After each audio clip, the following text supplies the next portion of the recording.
आपने मुझे कहा कि इस्लामाबाद के सहाफ़ी, मुझे सिर्फ बता दीजिए कि वो किस अखबार में लिखते हैं, वो किस टेलीविज़न में काम करते हैं, उन्होंने कौन सी बड़ी स्टोरी ब्रेक की है, उन्होंने किस सहाफ़ी की शागिर्दी में सहाफ़त सीखी थी, उन्होंने कहाँ से सहाफ़त शुरू की थी, उन्होंने कौन से उनके बड़े सहाफ़ी जो उनके कुलीग हैं जिनके साथ बैठ के उन्होंने किसी कैफेटेरिया में चाय पी थी, कोर्ट रिपोर्टिंग की थी, असम्बली की रिपोर्टिंग की थी, वज़ीर आज़म की रिपोर्टिंग की थी। वो एक एडवर्टाइज़र हैं, एडवर्टाइजिंग एजेंसी थी उनकी।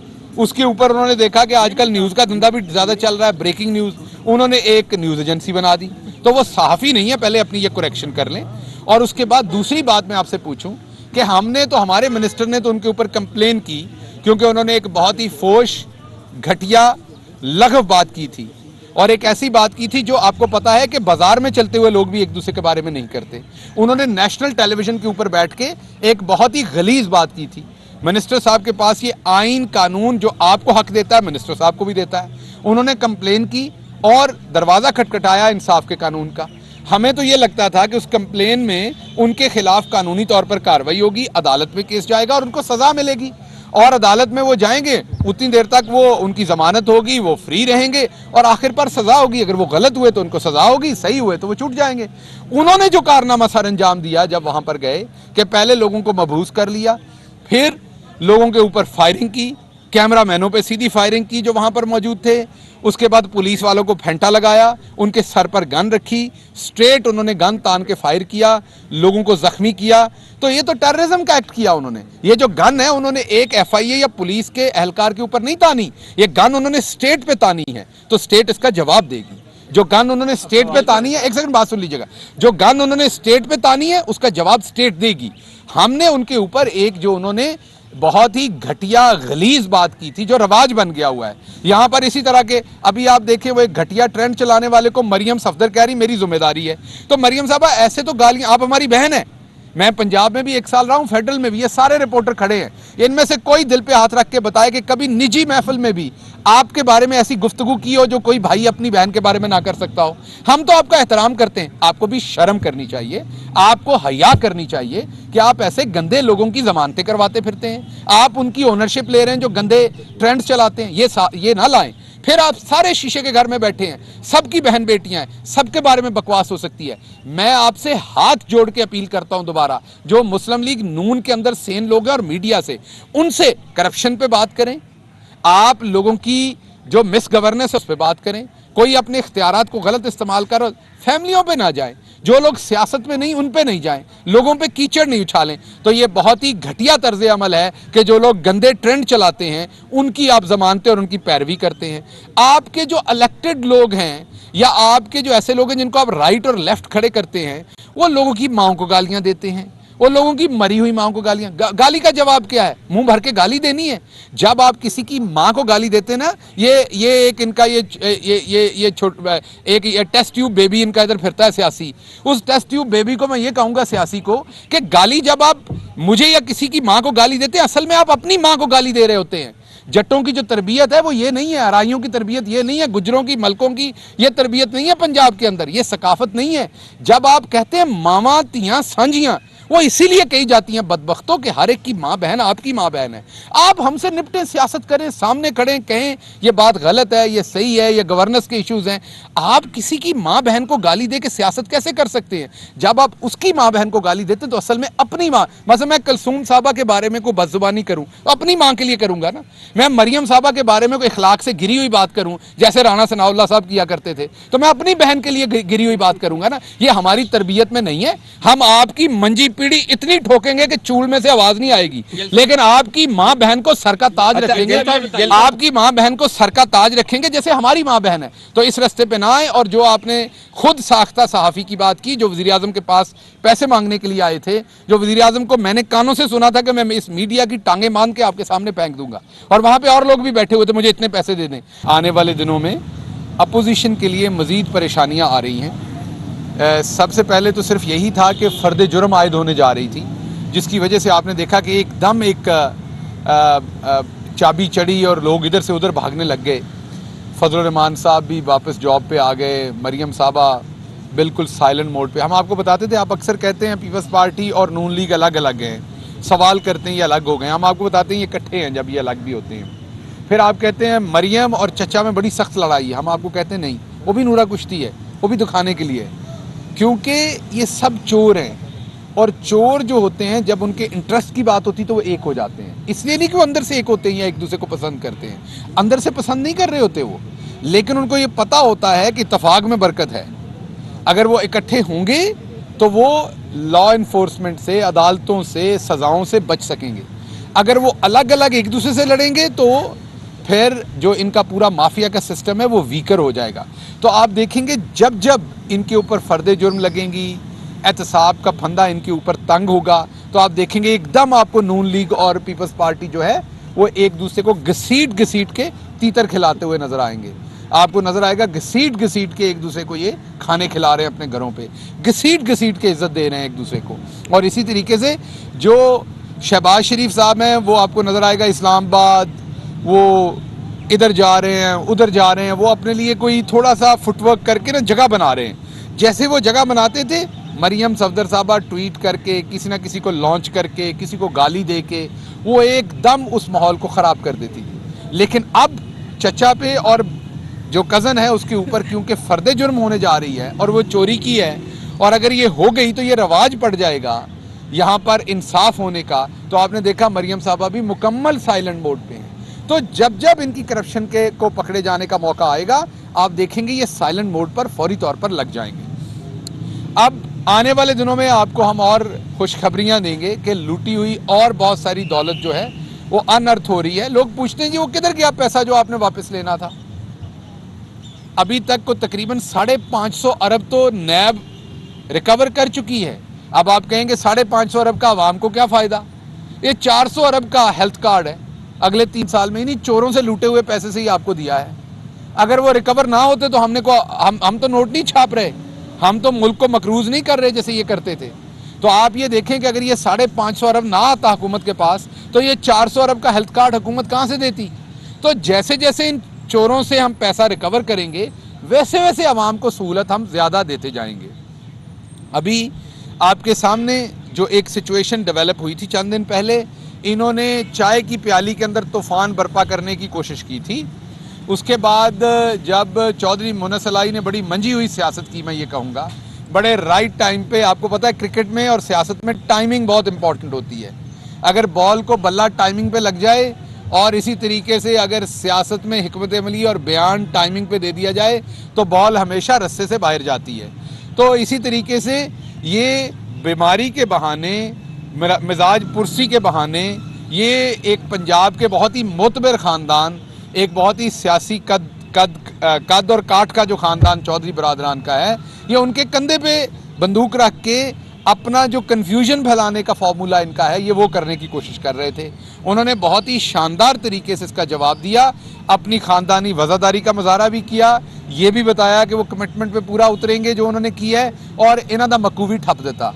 उसके बाद आप देखेंगे कि सियासी बातचीत नहीं हो रही, इनके जो अफलातून है उन्हें मसला है तमाशे पे कि मोहम्मद सलाई ने तमाशा क्यों कह दिया है। और भाई उन्होंने आपके घर आने को तमाशा नहीं कहा था, जो आप बाहर तमाशा लगा रहे हैं, जो बातें कर रहे हैं और जो दूसरे लोग उसके अंदर से तमाशा निकाल रहे हैं, उन्होंने एक अमूमी बात की थी, किसी पे ख़ास बात तो नहीं की थी। आपकी चोर की दाढ़ी में तिनका, आपको फ़ौरन तकलीफ शुरू हो गई कि तमाशा लग गया है। तो ये एहसन इकबाल साहब ये जवाब दें कि इन्हें कौन सा तमाशा कहाँ बुरा लगा है और क्या लफ्ज़ इस्तेमाल करें आपकी हेरा फेरी, आपकी झूठ, आपकी फरेबकारी और आपकी लूट मार पे। और दूसरी बात, मैं एक दफ़ा फिर लाहौर से शुक्रिया अदा करता हूँ शहबाज शरीफ साहब का, हमजा शहबाज का, जिन्होंने इस मुल्क के चपरासियों को भी अरबपति कर दिया है। गरीब की खिदमत ऐसे ही तो नहीं की जाती ना, गरीब की खिदमत करने के लिए आपको पूरा जोर लगाना पड़ता है। तो मलिक मकसूद चपरासी जो है उसके अकाउंट से जो 4 अरब निकला था, उसके लिए मैं पहले ही प्राइम मिनिस्टर साहब से गुजारिश कर चुका हूँ। देखते हैं वो अब इस पर क्या करते हैं। मैंने उनसे गुजारिश की है कि जैसे तमगाए डिफरेंट होते ना उसने कारकर्दगी, उस तरह एक तमगा रखा जाए इनके लिए, जो ये नित नए तरीके दरियाफ्त करते हैं लूट मार के, चोरी के। और बेचारे चपरासी जिसकी 9,000 तनख्वाह है, उसको इन्होंने 4 अरब उसके अकाउंट में डाल के निकाल लिया। और मैंने पहले भी बार बार कहा कि जो शख्स फौत हो जाता है उसका वोट नून लीग का हो जाता है। अब मसरूर अनवर बेचारे फौत हो गए थे, उनके अकाउंट में से ये पैसे निकाल के शहबाज शरीफ साहब अपनी बेगम के लिए घर लेते रहे, गाड़ियाँ लेते रहे। तो जो मुर्दे हैं वो भी इनके खाते में है, जो नहीं पैदा हुए वो भी इनके खाते में है, और जो जिंदा हैं उनके तो ये वैसे ही बोरे शोरे गायब कर लेते हैं। तो ये वाला जो तरीकाकार है वो दुरुस्त हुआ।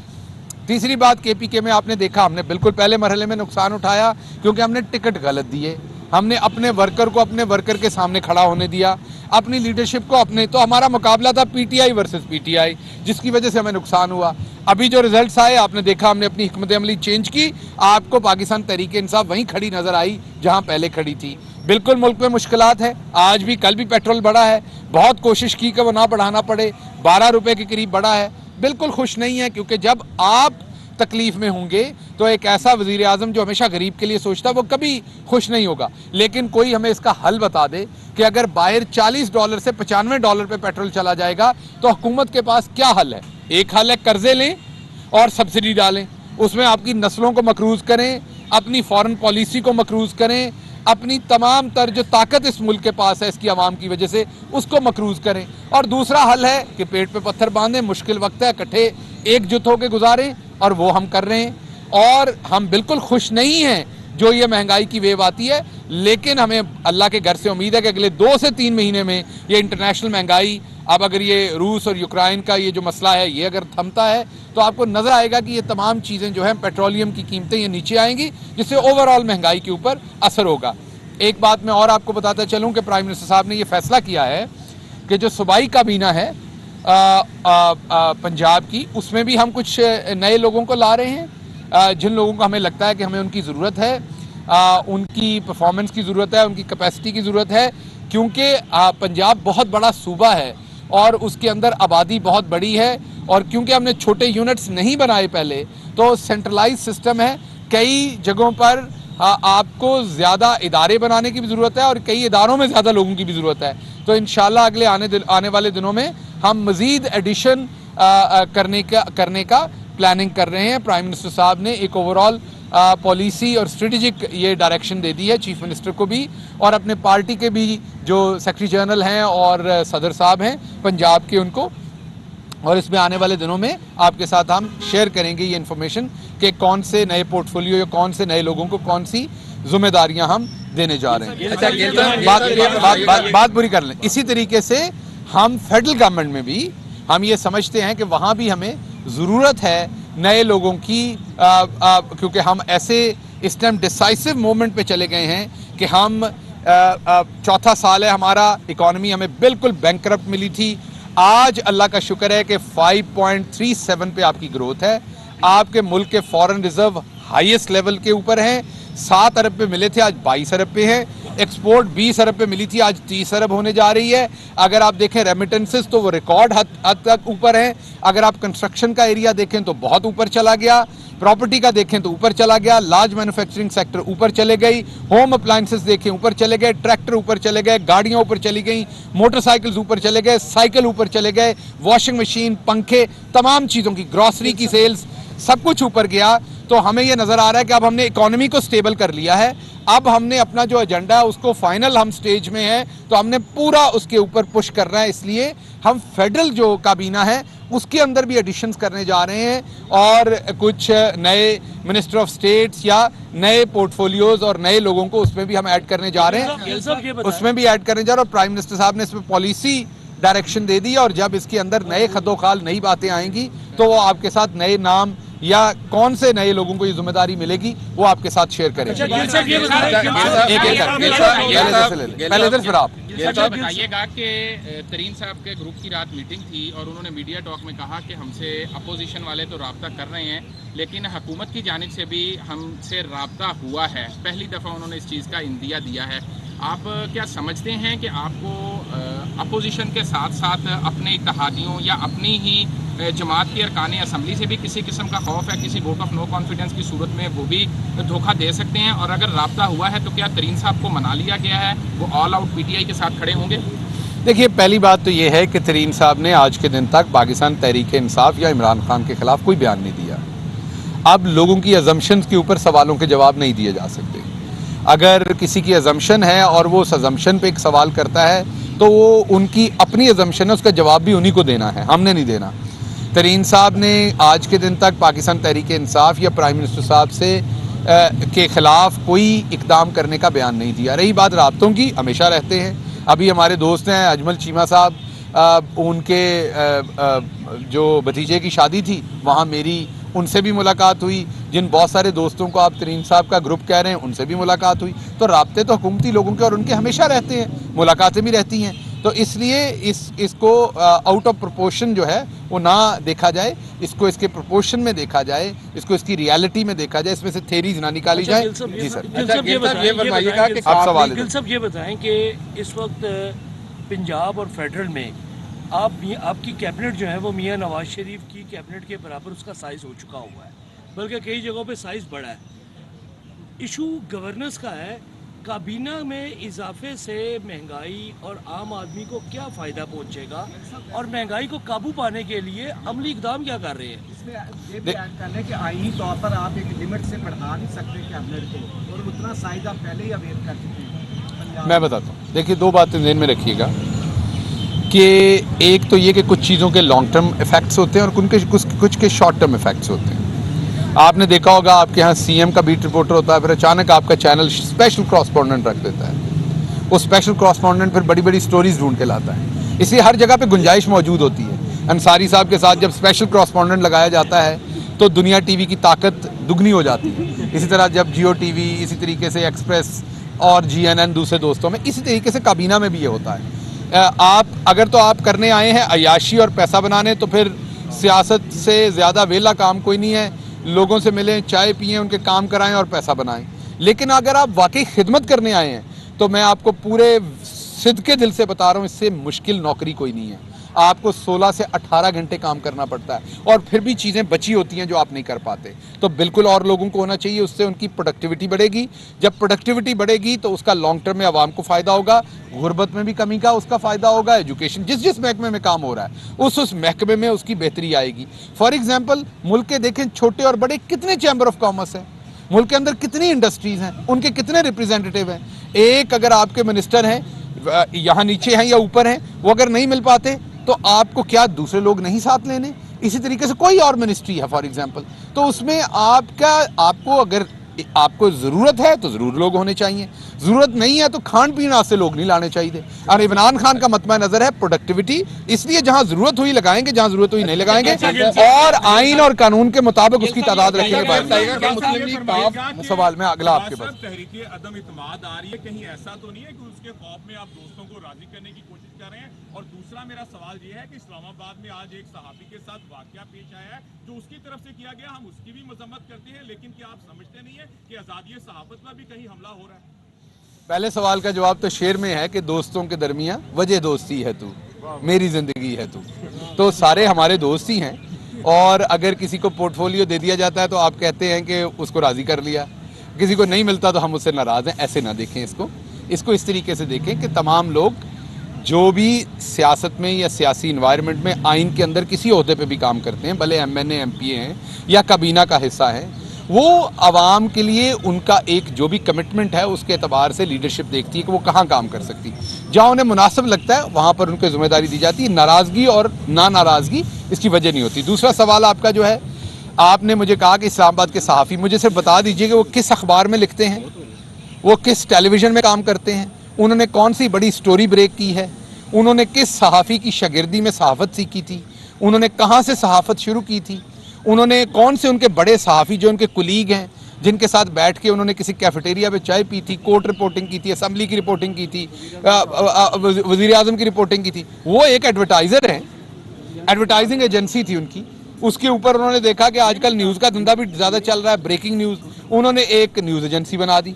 तो वो सहाफ़ी नहीं है, पहले अपनी ये करेक्शन कर लें।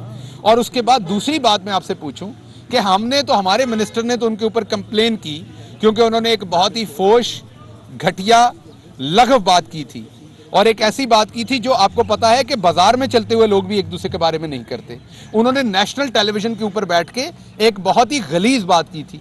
मिनिस्टर साहब के पास ये आइन कानून जो आपको हक देता है, मिनिस्टर साहब को भी देता है। उन्होंने कंप्लेन की और दरवाज़ा खटखटाया इंसाफ के कानून का। हमें तो ये लगता था कि उस कंप्लेन में उनके खिलाफ कानूनी तौर पर कार्रवाई होगी, अदालत में केस जाएगा और उनको सज़ा मिलेगी। और अदालत में वो जाएंगे, उतनी देर तक वो उनकी जमानत होगी, वो फ्री रहेंगे और आखिर पर सजा होगी। अगर वो गलत हुए तो उनको सजा होगी, सही हुए तो वो छूट जाएंगे। उन्होंने जो कारनामा सर अंजाम दिया जब वहां पर गए कि पहले लोगों को मबहूस कर लिया, फिर लोगों के ऊपर फायरिंग की, कैमरामैनों पे सीधी फायरिंग की जो वहां पर मौजूद थे, उसके बाद पुलिस वालों को फेंटा लगाया, उनके सर पर गन रखी, स्ट्रेट उन्होंने गन तान के फायर किया, लोगों को जख्मी किया। तो ये तो टेररिज्म का एक्ट किया उन्होंने। ये जो गन है उन्होंने एक FIA या पुलिस के एहलकार के ऊपर नहीं तानी, ये गन उन्होंने स्टेट पे तानी है, तो स्टेट इसका जवाब देगी। जो गन उन्होंने स्टेट पे तानी है, एक सेकंड बात सुन लीजिएगा, जो गन उन्होंने स्टेट पे तानी है उसका जवाब स्टेट देगी। हमने उनके ऊपर एक जो उन्होंने बहुत ही घटिया गलीज बात की थी जो रवाज बन गया हुआ है यहां पर, इसी तरह के अभी आप देखें वो एक घटिया ट्रेंड चलाने वाले को मरियम सफदर कह रही मेरी जिम्मेदारी है। तो मरियम साहबा ऐसे तो गालियां, आप हमारी बहन है, मैं पंजाब में भी 1 साल रहा हूं, फेडरल में भी, ये सारे रिपोर्टर खड़े हैं, इनमें से कोई दिल पे हाथ रख के बताए कि कभी निजी महफिल में भी आपके बारे में ऐसी गुफ्तगू की हो जो कोई भाई अपनी बहन के बारे में ना कर सकता हो। हम तो आपका एहतराम करते हैं, आपको भी शर्म करनी चाहिए, आपको हया करनी चाहिए कि आप ऐसे गंदे लोगों की जमानतें करवाते फिरते हैं, आप उनकी ओनरशिप ले रहे हैं जो गंदे ट्रेंड्स चलाते हैं, ये ना लाएं।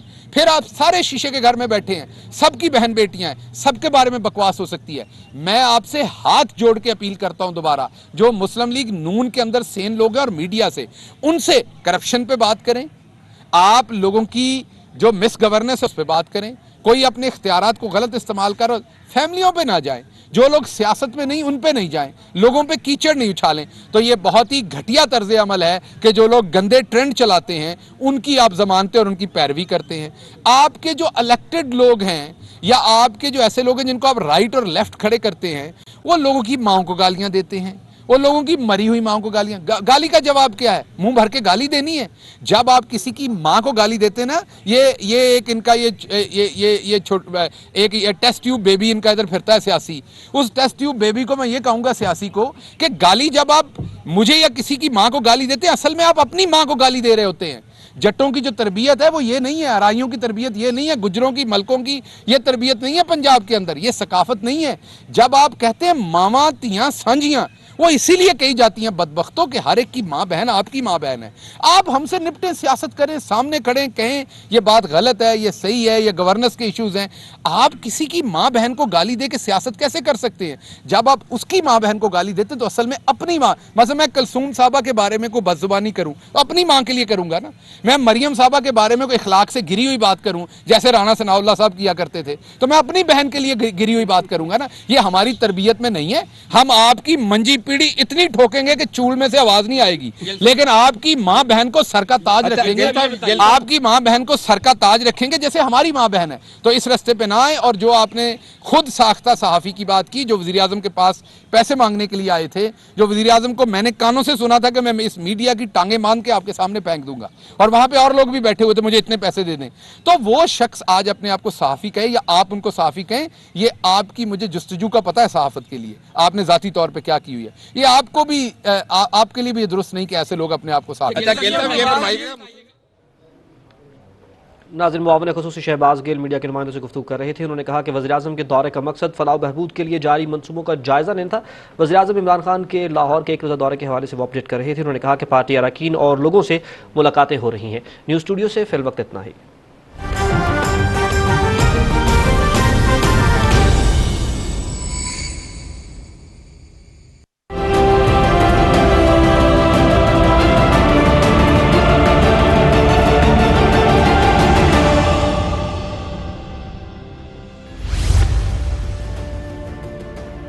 पाक चीन दोस्ती की शानदार रिवायात का एक और सुनहरी बाब, वज़ीर-ए-आज़म इमरान खान का कामयाब दौरा चीन।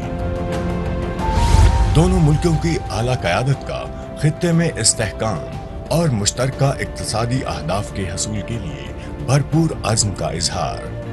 टेक्सटाइल, ज़राअत और IT समेत मुताद्दिद शोबों में ताउन बढ़ाने समेत CPEC फेज 2 तेज करने पर इत्तफाक।